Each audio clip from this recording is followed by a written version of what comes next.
and welcome to another edition of the Frontend Coffee Break, episode 23, a podcast where we take a break from our everyday lives. We grab a cup of joe, coffee, whatever your preferred drink is, and talk about different front-end related topics. Now, as always, I have my colleague Ricard. Hello, how are you? Welcome. Hello, Chucha. I am very good. We're recording on a Friday. Looking forward to the weekend. So yeah, all good. And myself, Chucho, Ricardo and myself are both front-end developers at Cognizant and Netcentric, where we've been for some years now, I think, right? A few years only. A few years only. In any case, today, it doesn't matter how much you've been working in one area. And I've been doing front-end development per se for as long as I have been in Cognizant Netcentric. So that's around 9 years now. And before that, doing not exclusively front-end development, but front-end, back-end, you know what they used to call the full stack, but whatever. My point is, it doesn't matter how long you've been in this. You sometimes get this feeling that you are not good enough. And I don't know if that has happened to you, Ricardo. I mean, you've also been years and years working developer. Yeah. Totally. I mean, I don't know, 15 years? I don't know. Lots of years are definitely sure. Yeah, I mean, every day, man, every day. So I don't know why they hire me, but I'm here. And this is I'm glad they do. This is precisely what we will be talking today about, the imposter syndrome. This, because it doesn't matter, at least in my experience, one thing I can say that it seems that it doesn't matter how long you've been working in this, how good people tell you are, you feel inadequate. And I've seen this, not only seen in other people where they actually see themselves as not good enough. And eventually some of them realize like, hey, I have imposter syndrome. How do I get rid of that? So why don't you begin, Ricardo, explaining a little bit what imposter syndrome is, and we can take it from there. Of course, I had to ask an AI to define it for me because, it's 2023 and we have to ask AI everything. So I did go to BART, Google's AI, and ask, hey, what is imposter syndrome? So imposter syndrome, according to BART, is a psychological pattern in which an individual doubts their skills, talents, or accomplishments, right? This is this fear of getting exposed because you don't know stuff and you will get caught being a fraud. That's basically this feeling, right? And I think that this is a very important thing that you mentioned, more than just feeling inadequate, feeling that you're going to get caught. That for whatever reason, I don't know why the company hired me, why they're paying me the amount of whatever amount they're paying me. They're going to find out that I'm not good enough and I'm just going to get let go. Mm-hmm. Do you feel like this from time to time, and how do you deal with that? So it's going to be a long episode, but sit tight. Yes, so definitely, I've had these days or these periods of time where I think, man, what I'm doing, it's not, I don't deserve what I'm getting, right? I mean, it just, I'm changing code here and there, changing some CSS here and there, or HTML, whatever it is, right? And you feel like, man, are they really am I conning anybody? It's like, I'm a fraud, or what's going on here? How to fix it? Let's talk about later. Okay. But I felt it, right? I felt it. Have you in any point? Yes, more than once. I've been thinking about it, because you especially every time that I've graded up or just I would say increased but just gotten a promotion. It is something that sometimes, even though sometimes before getting the promotion, I think, hey, I should be promoted because I've been working hard. I know that the work that I'm doing is valuable, blah, blah, blah, blah, blah. When I get promoted, the times that I've gotten promoted, I've always had this thing in my head telling me, hey, maybe you're not this good. Maybe you finally got the promotion, but I don't know if you really deserve to be this or that great. Maybe this is you should have stayed where you were. You were fine there. It has. I've felt that. And the funny thing is that this is something that happens despite the evidence that you might have. Right. We get evidence more than once. Let's say there's different ways for the evidence to be there, but we get, for example, a lot of feedback throughout the year. And despite that you get good feedback, you still doubt yourself. I mean, as I said, I've felt every time that I've gotten promoted, that I do not deserve it. Even though before that I said, yes, I should get it. And then it's like, maybe not. Yeah, but I think you're on point. I think feedback is very important to actually learn or know how others see you, right? So because you're feeling, okay, maybe I don't deserve this position, this role, or what I'm getting paid, my compensation package, whatever it is. But then when you ask other people, okay, please, give me feedback about my work, about my interactions with you, then you get probably positive feedback saying, hey, yes, in this part, in this part, in this part, you're doing excellent job. And you maybe forgot, or maybe you took it for granted that for you was a normal thing to do, like whatever it is, fixing a defect or your communication style. But then somebody highlights that to you on a feedback session or on a review, and you say, "Oh, people see that part of me as being excellent or being above expectation, though. So that's I should, realize that I'm not the fraud." And this is very important. And that's just one of the great reasons why giving feedback constantly or periodically is so important. And this doesn't mean that you need to get feedback every week, every month, but definitely at least once a year, you should get feedback regarding the work that you were doing. I would even say that it's even healthier to get feedback, even if it's not that deep, more often, to really see the work that you're doing from outside eyes. That sometimes doesn't help with the imposter syndrome anyhow, but still, it's important to get feedback to understand what you're doing and when you're doing. But sometimes, and this is, I don't know if this you have the same feeling or not, but sometimes I feel that they give the feedback is too positive, and it has two effects. One of them, it just increases the imposter syndrome. It's like, oh my God, they haven't realized how bad I really am. They say, oh yeah, because you're good because of this, and that. It's like, no, I'm not. Oh my God, why do they say this kind of things? That's one thing. And the other one is that sometimes people are just see you in like you in loving eyes, and they praise you more than they should. And I think that this sometimes comes because they don't have sometimes, depending on the person, complete understanding on the type of job that you do or the required things, the things that are required for you to do the job. Certainly, each person has different roles, right, in a project. And definitely if you ask, for instance, I don't know, system engineer or project manager, they have different views on what to expect from your role as a front-end engineer, right? So, it's fine. As long as you also ask feedback to those that have similar role to you. Like you ask maybe a senior colleague or a junior colleague in your same role in a front-end software engineer, and then you compare and say, oh, this person who is maybe more ranked than me really highlights this part of me, or on the contrary, this other developer junior says, oh, what are you doing here? It's amazing, right? So I agree with you. You got to know how to give feedback, and super positive feedback might hurt you. But usually, what I found, at least at Concentric and with my colleagues, that I really like, sometimes it shows me that things I take for granted that I do because they're normal, they're not normal, right? So the ways you interact or the ways you deliver your code, you say, but this was 3 lines. Yeah, but you found the 3 lines, you found them fast, and you fixed them in an excellent manner. So it's like, that's not a thing a junior would do, right? So, yeah. And very importantly, is as a recommendation, if you are giving feedback or if you are asking for feedback, I would always recommend to ask the person that they're giving feedback to you, or that the feedback given also is accompanied with examples. And this is something that we get to ask. And if you ever give feedback, try to add examples. Like, for example, it really doesn't help anyone for you to say, oh, he's a great communicator. Like, okay, what do you mean by that?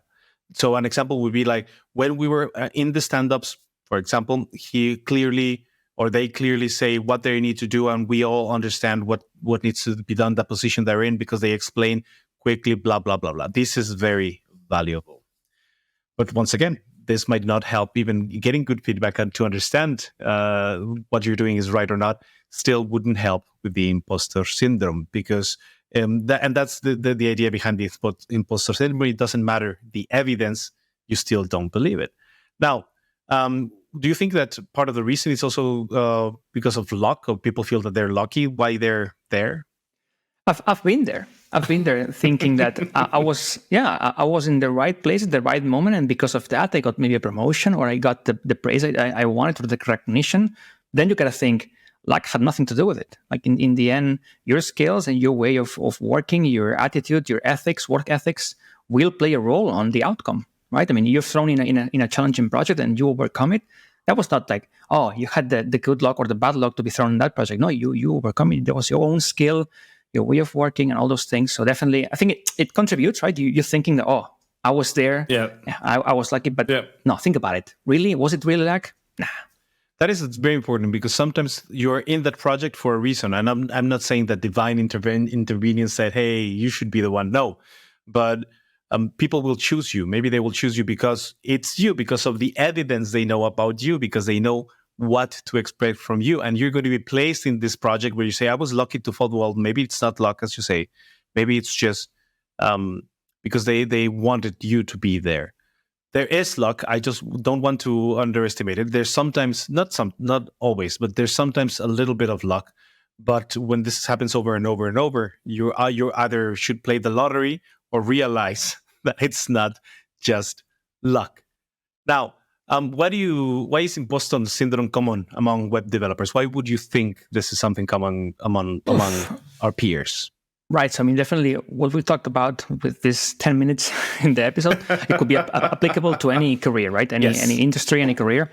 But I think for us, like web developers, software engineers, front-end, especially front-end software engineers, it just changes so much, man. I mean, everybody knows that every week is 2 frameworks, new browser versions, new features.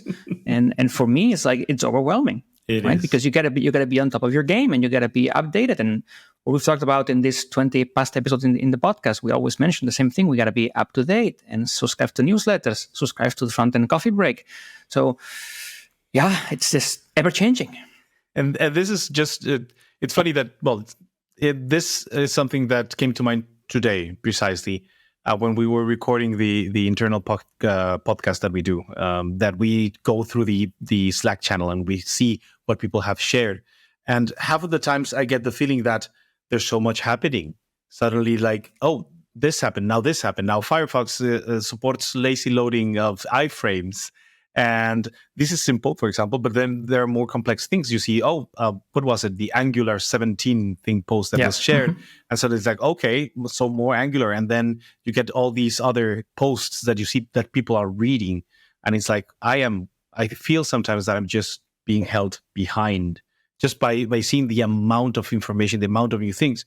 And this is something, for example, in Cognizant Aesthetic, we have several Slack channels. We have like a front-end, and I think we've talked about this in one of the earlier episodes, front-end and back-end channels, the heroes and villains channels. And you can see a very big difference with the amount of information that is shared in one and the other. The back-end channel, you usually see from time to time some posts, some things that are happening, but usually it's a very slow channel. And then in the front-end channel, almost every single day, we get at least one message. And throughout the week, you get several things that you can look at. I mean, it's super nice. You can just go on Friday and say, okay, after lunch, I'm just going to take a look at what has been shared to read. And you get quite some time of things to read and to catch up to. And I think that it does feel overwhelming. It does feel that you don't have the time to learn all of those things. And my impression is that I should know all of these things that people are sharing. That all of the things that I'm seeing in the channel, I should know them. And me not knowing them is just evidence that I am not good enough. But you shouldn't, Chucha. That's what we're here, to cure you. I feel the same way, man. I feel the same way that in the front-end ecosystem right now, it's just so wide and complex and vast. You have so many things to know. I mean, back in the days, you and I, HTML, CSS, JavaScript, and we were done. We would upload the file via FTP, done, right? And we were happy, we were fantastic. And now it's just so complex with the build systems and the linters and TypeScripts and, now Cloud Functions with JavaScript. What? The what? Anyway, it's very complex, right? And it's, I think for us front-end engineers, it's normal that we cannot know everything. It's impossible, right? And organically, you will be an expert on one matter, or some people will know more front-end build, another more performance, on accessibility. Sure, at Cognizant-centric, we try to be all-rounded and more or less, know of all levels, especially if you are a lead or a front lead position. But you don't have to be a full expert on one topic, because it's impossible to be an expert on everything. It is. And I think it goes back to what you said before. It contributes to thinking, I'm a front-end engineer. I should know about build. I should know about accessibility. I should know about performance. But at what level? I mean, how much, right? That's it. I think you've mentioned something very important. It's like, I should know. It's like, yes, you probably should know about it, but that doesn't mean that you need to be an expert. I don't know, in Twitter, for example, I follow some people, several developers, not many, but because although I do like to read articles from Twitter, it's one of the sources of information.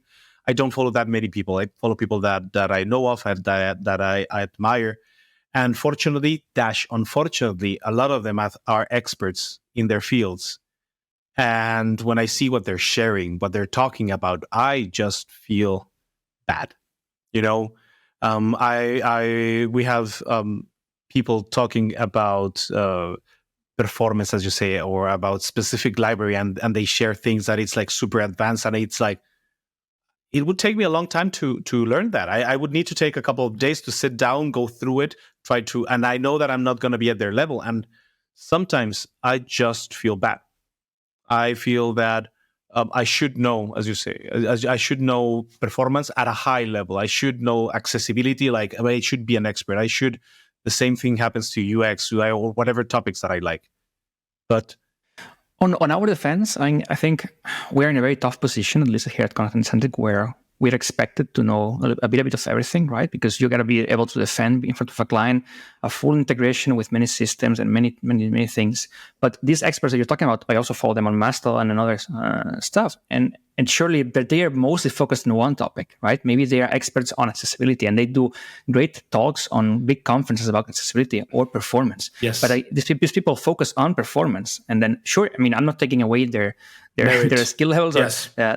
But definitely, maybe they don't know anything about CSS, right? I mean, surely whatever affects their performance or their niche, but maybe they don't know about how to do animations, or maybe they know how to build a keyboard navigatable website, right? And you got to know, because you're a front-end lead here, and you got to know about everything a little bit. Or they know about it, but they don't know it at the same level as they know their field of expertise. Absolutely. We have the web performance experts that we had the company. When I sat and talked to them, I always felt bad. It's like, wow, they were just giving me a master class, and I was like, sure, yeah, I understand exactly everything that you tell. And they just keep on talking about this topic. And I know that they're experts in the topic because that's what they do. Now, one thing that I realized when preparing the podcast was that, I don't know if this has happened to you. Maybe it's just because I have very terrible memory in these kind of things, but sometimes I've looked, okay, I remember that I implemented something like this. I remember more or less how it go. I'm going to take a look at my own code that I did some time ago, that maybe it is a couple of years ago. I've seen the code and I've said, damn, that's good. The implementation, it's not, that's good. No. Oh, that's bad. No, of course that happens. I've seen code that I've done that is like, I'm just gonna delete this. I'm gonna shut this down. Nobody saw anything, of course. But it's also it has also happened to me that I've seen code that I've done years ago. It's like that I peaked at that point, and I have been going downhill ever since. No, that's how I feel. No way. I've seen some code that I've done in the past. It's not that it's amazing code. I'm not praising myself like, oh yeah, no. I think I'm quite normal developer, but I've seen the code that I've done in the past, and I've said, how the heck did I get to this point that I made this super nice code? And what I want people, with this, I wanted to tell people, well, sometimes we have great moments of inspiration, and we do fantastic code, and it's hard work that you get to that point. And you see it in the from in the future. You see that in the past. It's like, okay, but dude, maybe you don't remember how hard it was. And this will take us to the next topic: in how does one overcome imposter syndrome? Even if you have all this evidence that maybe you're not the fraud, that maybe you're not that bad, but still you resist. Like, no, I am not. I shouldn't be here. How? I don't know. Let's try to find bullet points. One, I think we already talked about, which was getting feedback, right? And understanding that, okay, what they tell me, okay, it's true, right? What I took for granted, it's really something good.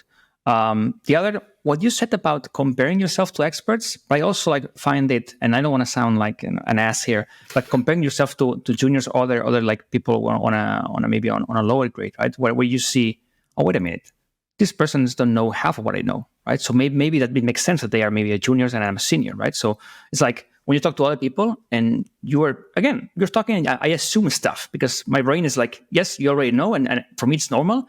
But then they ask me, oh, what is that? I never seen that before, or I never thought about it, and I'm like, maybe I do know more stuff than I thought, because for me it's normal to assume stuff, whatever topic, right? It is, and yeah, that's something. Sometimes I just pat myself in the back, saying, hey, I mean, you're not too bad after all.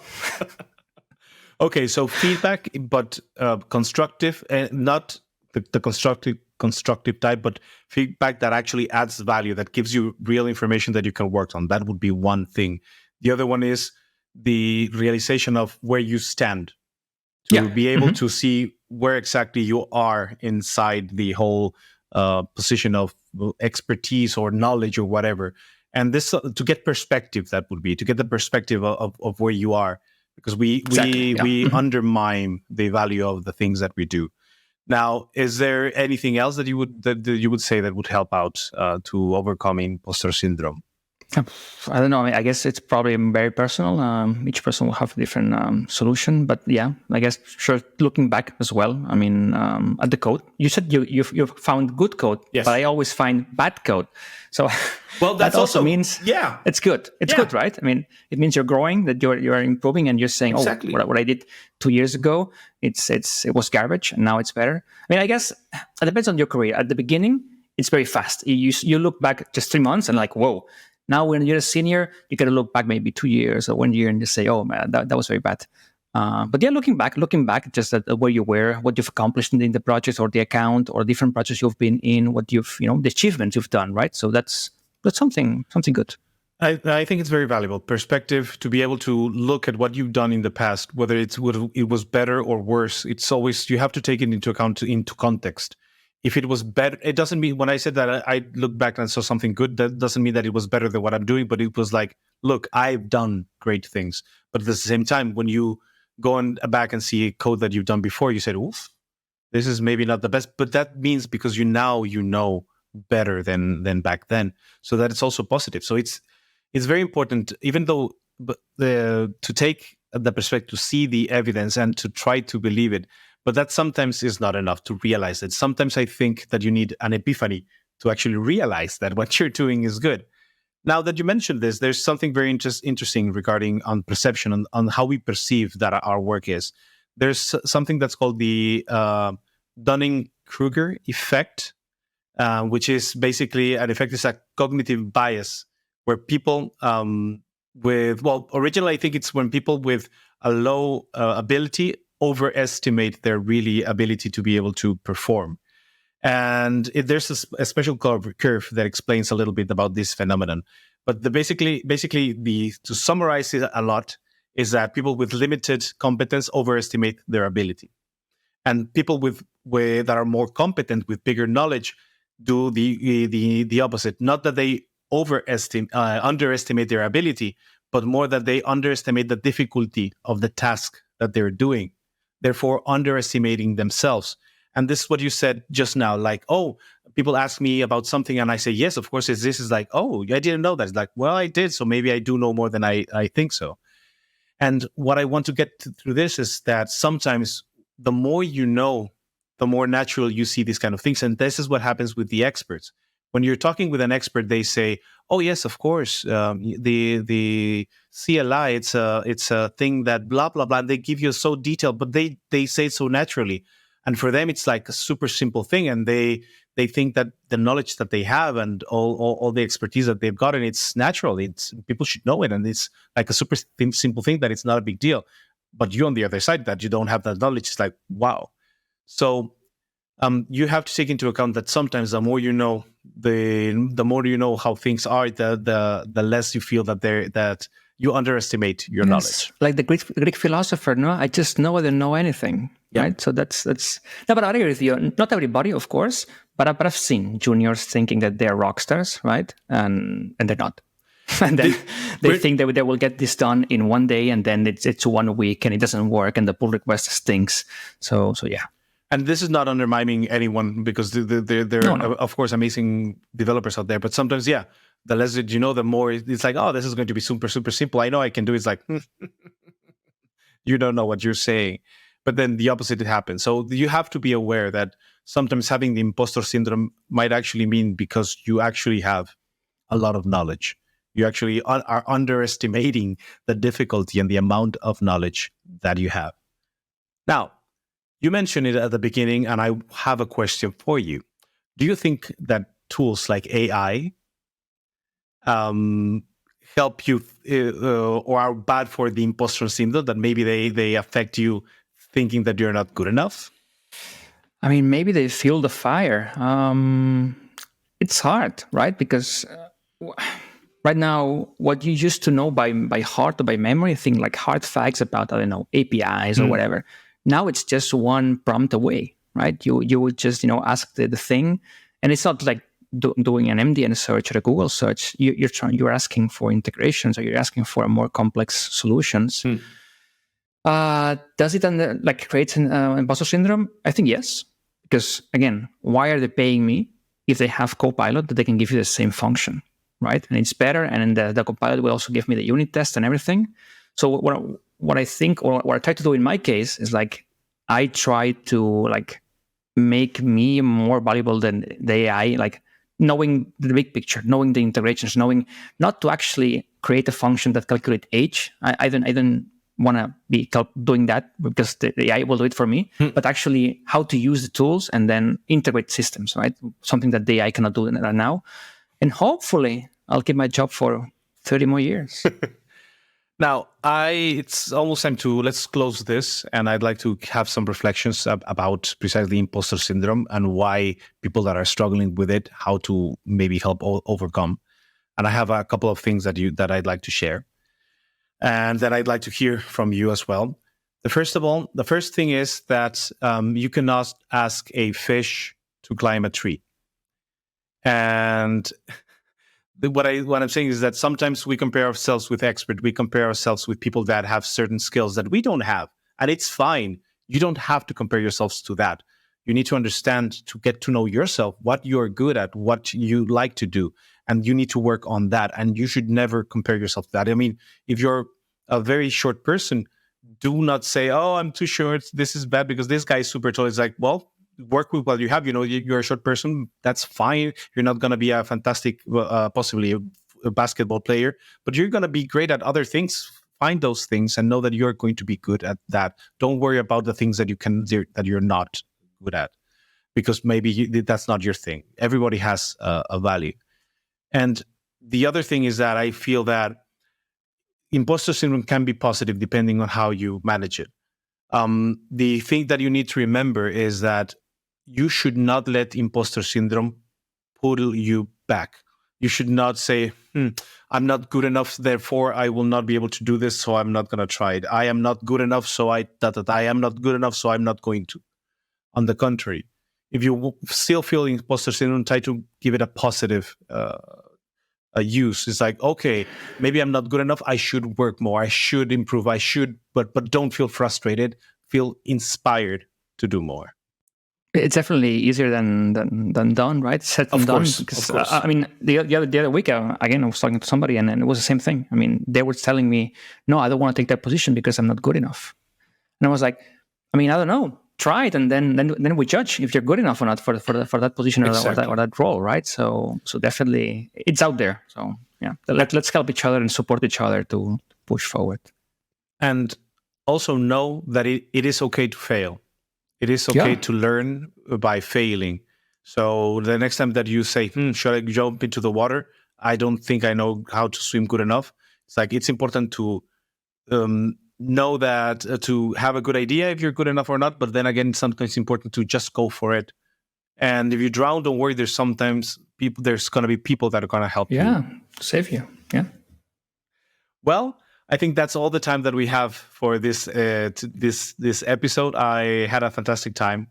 It's something that I've been struggling. I think we all been struggling. I've seen amazing people struggling with this. And don't feel bad about it. Try to feel better about yourself. You are amazing. All the people that are listening to us know that you guys are amazing. And thank you very much for watching, hearing us. Until next time. Thank you so much. See you at the next Frontend coffee break. See you at the next coffee break. Bye.